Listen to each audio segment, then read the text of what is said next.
This assessment asks us to predict a different compound that might have formed in this reaction besides the one we desired.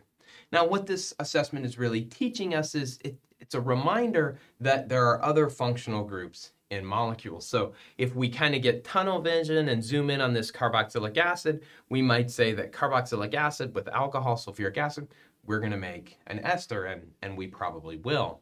But to only focus there ignores the rest of the molecule. There's an alkene present, and we know, and that's really what's going to be the reason we get some other product. So that's going to form, this alkene can react with methanol or protonated methanol. It can be a proton donor to make this carbocation. And so this is chemistry studied in the alkene chapter. But this assessment just reminds us that this chemistry can still happen. Just because we're in a different chapter now doesn't mean we should forget the possibility of this reaction. When methanol attacks, it brings along its proton.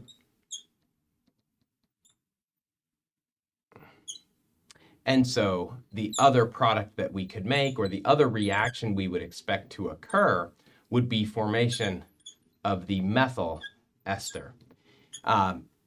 We could predict this as a product, but also if we assume that the Fischer esterification also happens, so take this product and have it do the Fischer esterification, not to imply that one is going to happen any earlier than the other. Probably the Fischer esterification would happen predominantly, but we would end up with this as our Fischer esterification product that has also added the methoxy group.